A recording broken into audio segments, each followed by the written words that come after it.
प्रकृति ने हर जीव में एक भाव भरा है ताकि वो निश्चल ना रहे, कुछ न कुछ कर्म करता रहे। और वो भाव है भूख। संसार में हर जीव, हर पशु पक्षी प्राणी परिश्रम करता रहता है अपनी इस भूख को मिटाने के लिए। परंतु क्या अन्य जीवों की भांति मनुष्य की भूख भी पेट तक ही सीमित रहती? तन की भूख मिटाते मिटाते कब ये भूख मन और माया की तृष्णा में बदल जाती है पता ही नहीं चलता। और अधिकतर ये तृष्णा धन संग्रहित करने तक ही रह जाती। अपना जीवन जीना छोड़कर किसके लिए ये धन संग्रहित कर रहे हैं? आने वाली पीढ़ी के लिए। बड़ी विचित्र बात है। अपना जीवन जीना छोड़कर धन संग्रहित करते करते अपने जीवन का सुख भी मिटा रहे हैं और आने वाली पीढ़ी को कर्म करने से भी बाधित कर। पूत कपूत तो क्यों धन संचय, पूत सपूत तो क्यों धन संचय। अपनी संतान को संस्कार दीजिए, धन नहीं। यदि संतान संस्कारी हो तो अपना स्वयं का एक संसार बना ली। यदि असंस्कारी हो तो आपका बना बनाया संसार यूं ही नष्ट कर दे। इसलिए जीवन में यदि कुछ संचय करना है तो ज्ञान संचय कीजिए, प्रेम संचय कीजिए और मेरे साथ प्रेम से कहिए राधे राधे। जीवन को रथ कहा जाता है, किंतु क्यों? अब आप कहेंगे कि इसलिए क्योंकि जीवन भी रथ की ही भांति चलता रहता है। किंतु कभी आपने इस रथ को समझने का प्रयास किया? रथ में आगे अश्व होते हैं और पीछे पहिए। ये अश्व आपके कर्म और ये पहिए कर्मफल। ये अश्व जहां जाते हैं ये पहिए उसी के पीछे पीछे आते हैं। यदि आपके अश्व यानी आपके कर्म शुभ सरल मार्ग पर चलें तो आपकी यात्रा आनंदमयी होगी। यदि दुष्कर्म के बुरे पथ पर चलें तो आपकी यात्रा गड्ढों और झटकों से युक्त होगी। अब चयन आपका है। आप क्या चाहते हैं? आपकी यात्रा आनंदमयी हो या पीड़ादायी? अपने कर्मों के अश्वों को नियंत्रण में रखें। फल का पहिया सदैव आपको मधुर रास ही देगा। राधे राधे। बताइए श्रेष्ठ कौन? रेशम के धागे बनाने वाला या उन धागों को बुनकर वस्त्र बनाने वाला? निश्चित रूप से वस्त्र बनाने वाला। अब बताइए श्रेष्ठ क्या है? माटी को पूरे तट पर बिखेर कर रख देने वाली बाढ़ या उस माटी को समेट कर उसी से एक मूर्ति बनाने वाला मूर्ति का? निश्चित रूप से मूर्ति का। अब बताइए श्रेष्ठ कौन है? देवताओं और दानवों का वो दल जिन्हें अमृत प्राप्ति के लिए इस संसार में हलाहल फैला दिया, या वो महादेव जिन्होंने इस हलाहल को सूक्ष्म करके अपने कंठ में समाहित कर लिया? निश्चित रूप से महादेव श्रेष्ठ। इसी प्रकार संसार में छोटी छोटी बातों को बड़ा करने वाले श्रेष्ठ नहीं होते, क्योंकि छोटी छोटी नोकझोंकों को द्वंद्व में परिवर्तित करना बड़ा ही सरल है। किंतु श्रेष्ठ सदैव वो होता है जो बड़े से बड़े युद्ध को समझौता बनाकर समाप्त कर दे।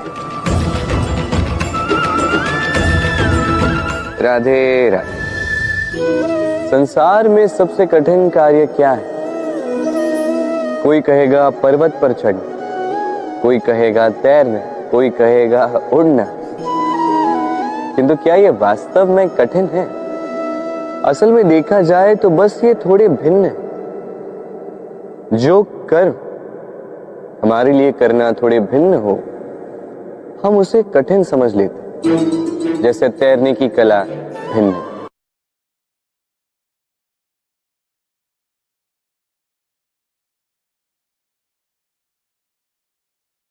बड़े ही परिश्रम से इसे बनाती हैं, अपने शरीर के रस से इसे बुनती हैं। क्या आप इसका उद्देश्य जानते हैं? आखिर मकड़ी इन जालों में नन्ही कीटों को फंसाकर उन्हें अपना भोजन बना लेती है। और क्या आप ये बात जानते हैं कि एक दिन मकड़ी इन्हीं जालों में फंसकर मृत्यु को प्राप्त हो जाती है। बताइए क्या करते हैं आप इन जालों के साथ? दिखते ही हटा देते हैं इनका अस्तित्व, है ना? दूसरी ओर चिड़िया का घोंसला। चिड़िया भी बड़े परिश्रम से इसे बनाती है, किंतु यदि चिड़िया इसे छोड़कर चली भी जाए, उसके पश्चात भी लोग इसका विनाश नहीं करते। कारण क्या?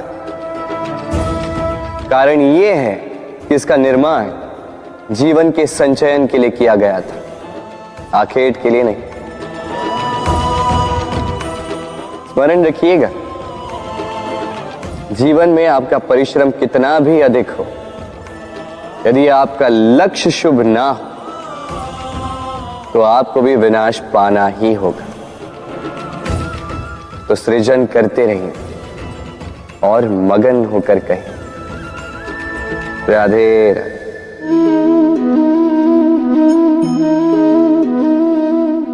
आपके विचार से मैं क्या कर रहा हूं? आप कहेंगे मैं दीपक जला रहा।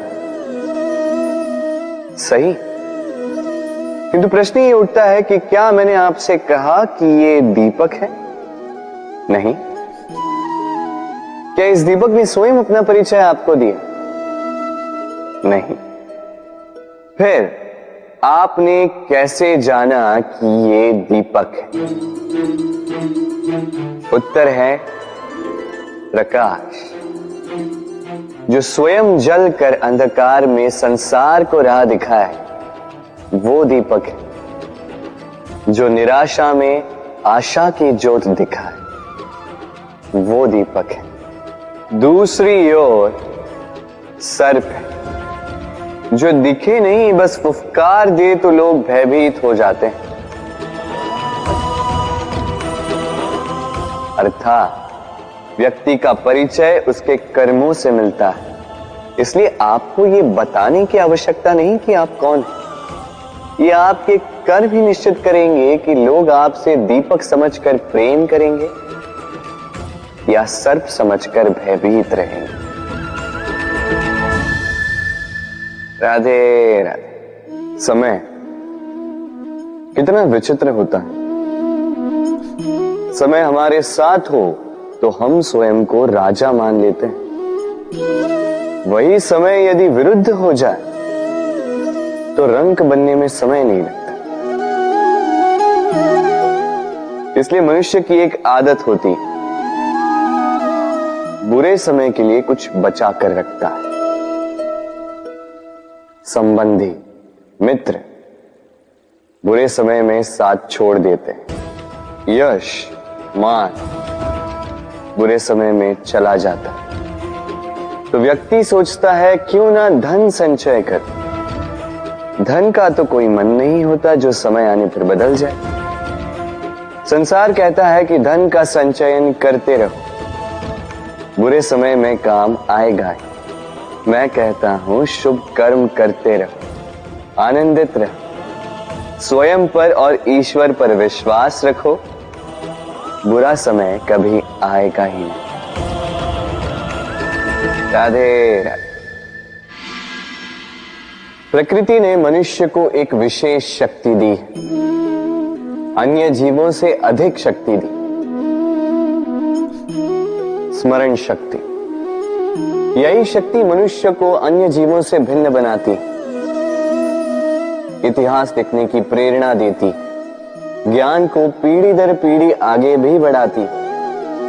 और जो भूल जाते हैं अधिकतर रूप से वो उपहास और दया के पात्र बन जाते हैं। परंतु क्या यही पूर्णतः सत्य है? नहीं। यही स्मरण शक्ति मनुष्य के विकास में सबसे बड़ी बाधा भी बन जाती, उसके चित्त को दूषित कर देती। बुरे अनुभव, किसी का दिया गया धोखा, किसी का किया गया कटाक्ष मनुष्य भुला नहीं पाता और फिर लग जाता है प्रतिकार में। पहले समय नष्ट करता है प्रतिकार की तैयारी में, फिर समय नष्ट करता है प्रतिकार का अवसर ढूंढने में। यदि संतोष पाना है, यदि जीवन में आनंद पाना है, तो स्मरण शक्ति का सदुपयोग कीजिए।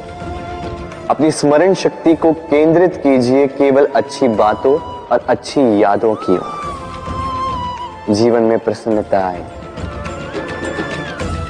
राधे राधे। मनुष्य अपने परिवार के लिए क्या कुछ नहीं करता, दिन रात परिश्रम करता है ताकि अपने परिवार की आवश्यकता पूर्ति के लिए धन कमा सके। परंतु क्या केवल धन कमाना पर्याप्त है? आप कहेंगे हाँ, क्यों नहीं। धन से सब कुछ मिलता है, विद्या मिलती है, घर मिलता है, औषधि मिलती है, क्या कुछ नहीं मिलता। ये सब एक सीमा तक ठीक है, किंतु तनिक मन से सोच के देखिए, जब बालक रोगी होता है तो वो उस कड़वी औषधि को क्यों पी लेता? इसलिए क्योंकि उसके पिता ने उस औषधि को धन से खरीदा? नहीं, बल्कि इसलिए क्योंकि उसके सामने खड़ा उसका पिता, उसे उन पर विश्वास है। विश्वास है कि वो उसे कुछ नहीं होने देंगे। ये विश्वास, ये संस्कार, ये सीख कभी धन से नहीं मिलती। ये मिलती है उस समय से जो माता पिता ने अपने संतान के साथ बिताया। इसलिए जीवन में धन अवश्य कमाई, किंतु अपने परिवार को भी समय दीजिए, प्रसन्नता मिलेगी। राधे राधे। मुझे बताइए, इस दीवार को तोड़ने का क्या लाभ है? यदि किसी संबंध में संदेह घर कर लेता है तो आए दिन शत्रुता की स्थिति बनी रहती। कल कोई और कारण बन सकता है इस दीवार के पुनः बनने का। तो क्या पुनः इस दीवार को बनाएंगे काका? संबंध की पवित्रता वैसी होनी चाहिए जैसे एक माता और संतान के प्रेम में होती है। निश्चल, निर्दोष, कि बात केवल रूठने मनाने तक ही सीमित रहे।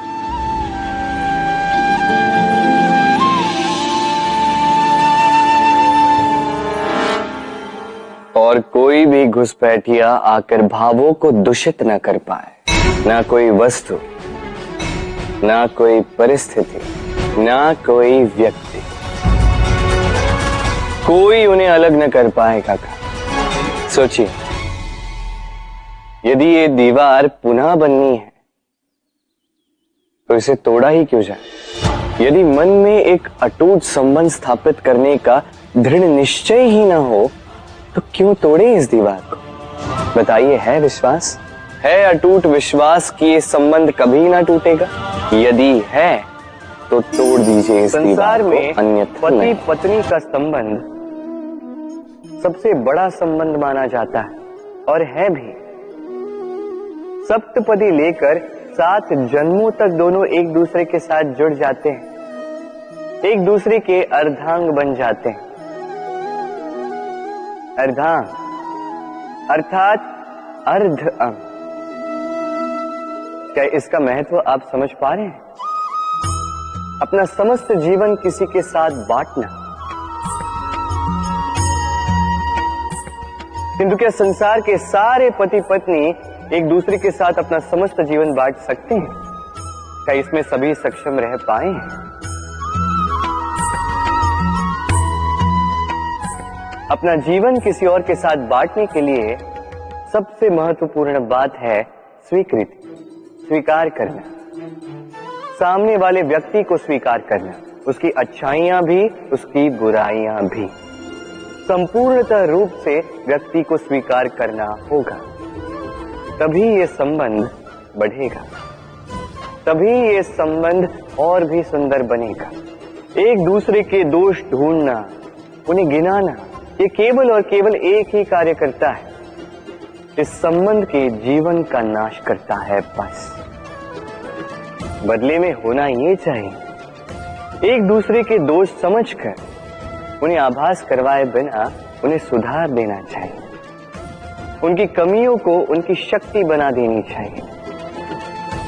यही तो होता है दाम्पत्य, यही होता है बुराइयों का दमन, और यही होता है गुणों का उदय। राधे राधे।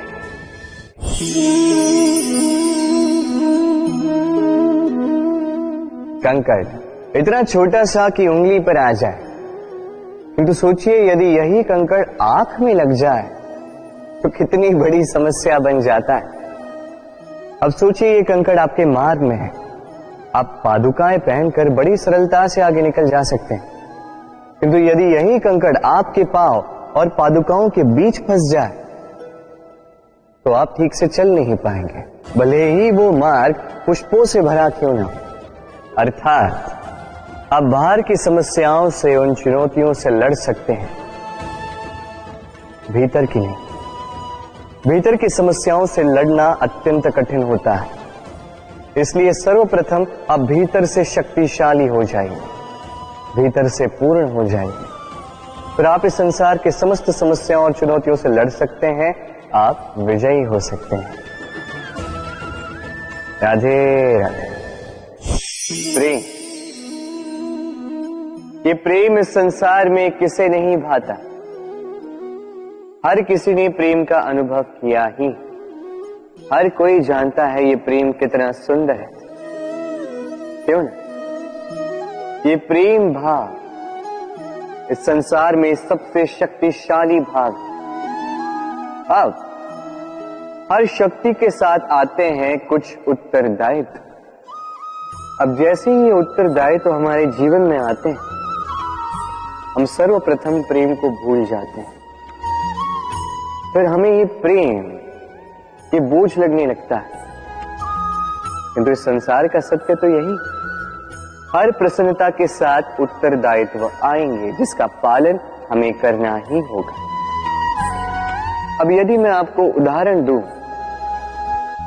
आपके बगीचे में आप चाहते हैं कि एक सुंदर सा पुष्पों से भरा हुआ वृक्ष आए, तो सर्वप्रथम उसके लिए आपको जल और धूप का आयोजन करना होगा, उसके जड़ों पर दीमक ना लगे ये आपको सुनिश्चित करना होगा, उसके आसपास उगी खरपतवार वो आपको हटानी होगी, उसी के पश्चात तो आपके उस बगीचे में वो सुंदर पुष्पों से भरा वृक्ष आएगा। क्यों? इसी प्रकार होता है प्रेम भी। सर्वप्रथम आपको इसमें समर्पण का खाद जल डालना होगा, अविश्वास और संदेह, इसकी खरपतवार आपको हटानी होगी, और विश्वास की ये जड़ें कभी न दुर्बल पड़े ये आपको सुनिश्चित करना होगा। उसी के पश्चात प्रेम का वास्तविक सुख आप अनुभव कर पाएंगे। राधे राधे। प्रेम, प्रेम क्या है सभी जानते हैं। सामान्य रूप से ये प्रेम आकर्षण से प्रारंभ होता है और इसमें कुछ भी बुरा नहीं है। महत्वपूर्ण बात यह है कि इस प्रेम का लक्ष्य क्या है, जिससे आपने प्रेम किया उसे पा लेना या ना पाने के कारण स्वयं को विचलित कर इस संसार से मुख मोड़ लेना। यदि कोई इन दोनों विकल्पों में से कोई एक चुनता है तो आपको बता दो, ये दोनों ही प्रेम का अंत है।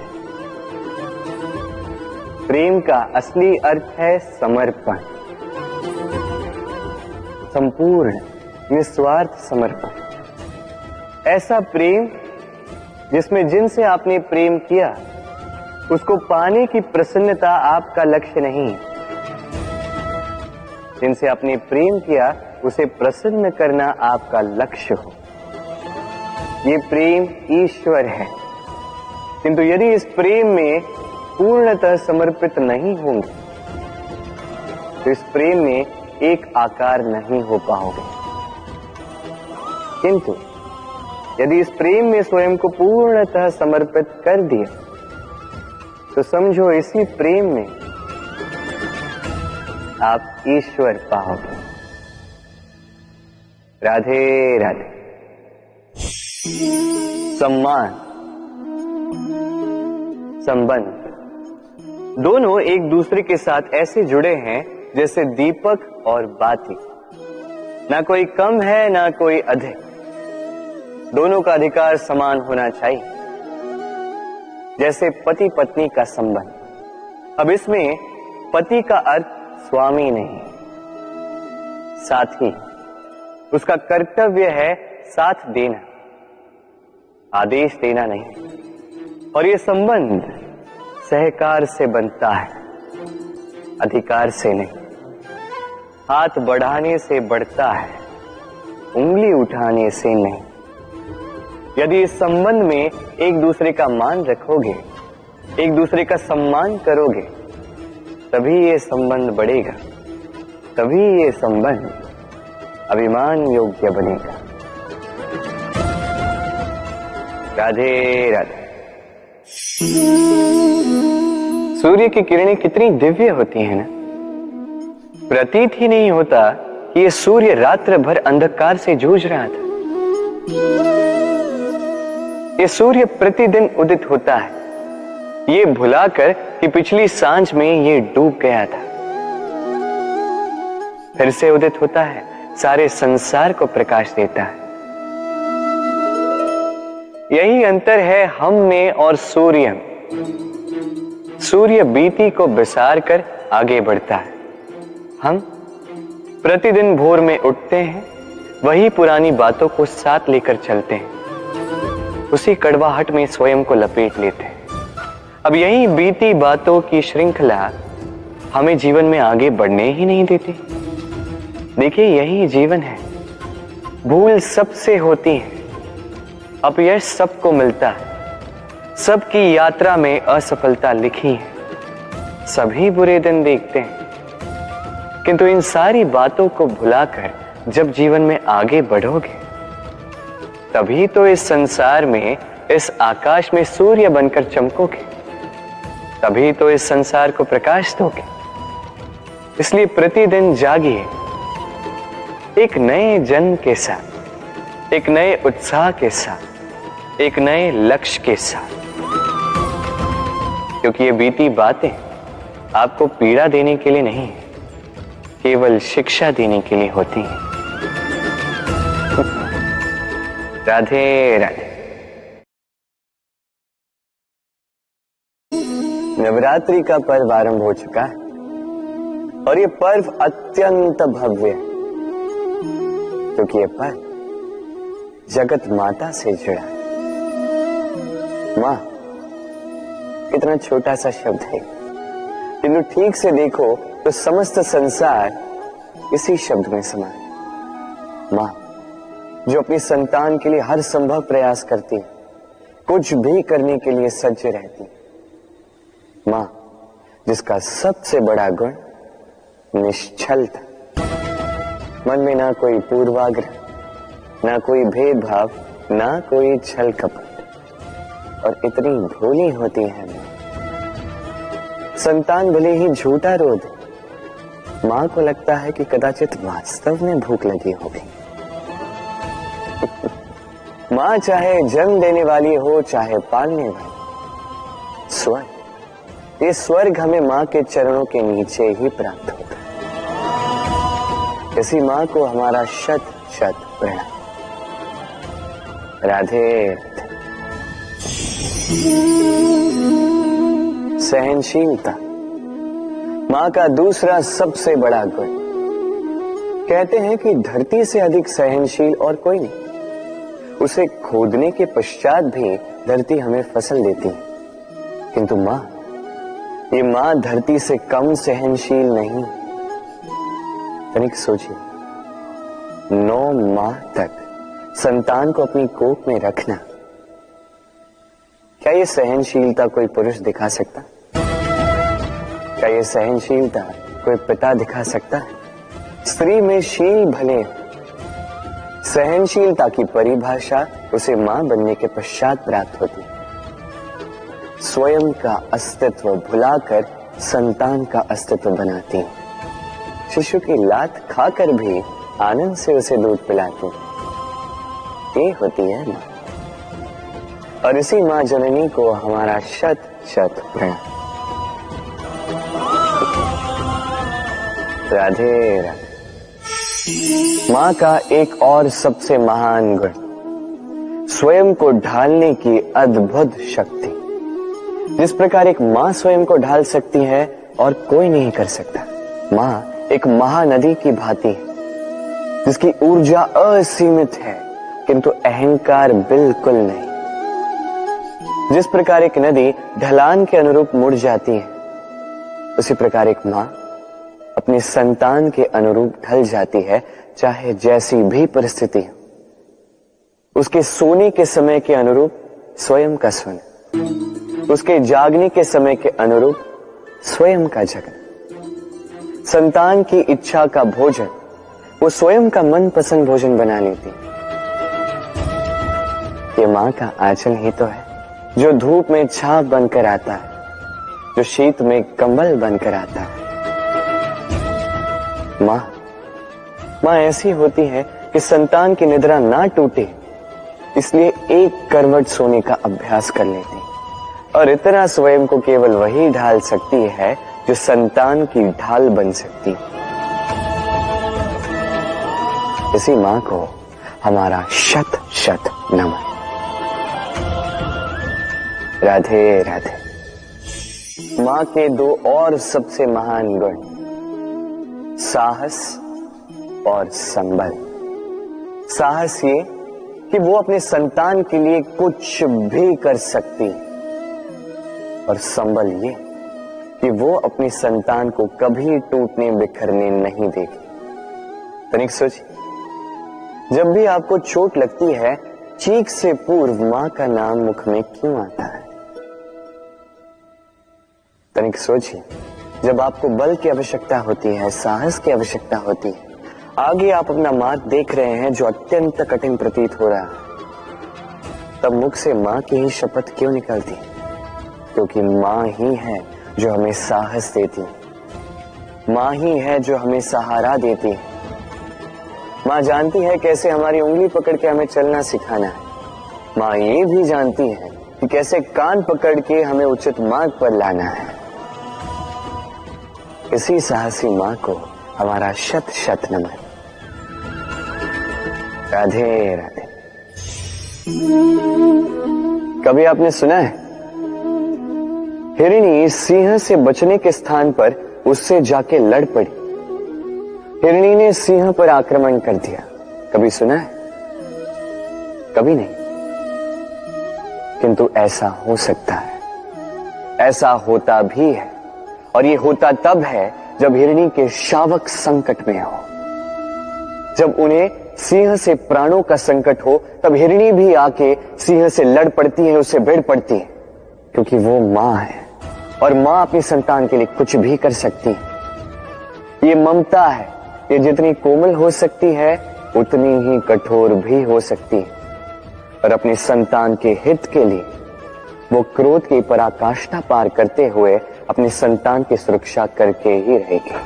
और इसीलिए तो मां संतान के जीवन की सबसे बड़ी ढाल कहलाती। इसी मां को हमारा शत शत नमन। राधे राधे। करुणा, करुणा वो भाव है जिससे संसार के सारे भाव जन्म लेते हैं, और ये समस्त संसार ये मां से जन्म लेता है। मां वो व्यक्ति है जो करुणा का सागर है। संतान को देखकर ही समझ जाती है कि उसकी विडंबना क्या है, उसकी आवश्यकता क्या है। संतान के नेत्रों में यदि अश्रु दिखे, वो देखकर ही समझ जाती है कि उसके शरीर के कौन से भाग में उसे चोट लगी है। संतान के बिना कहे मां समझ जाती है कि आज भोजन में संतान क्या खाएगी।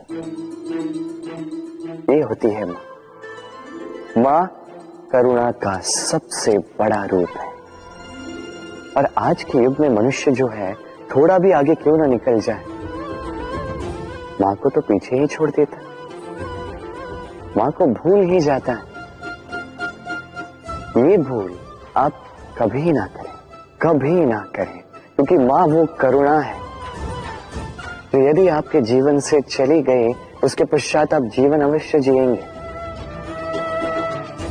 किंतु कभी जीवन जी नहीं पाएंगे।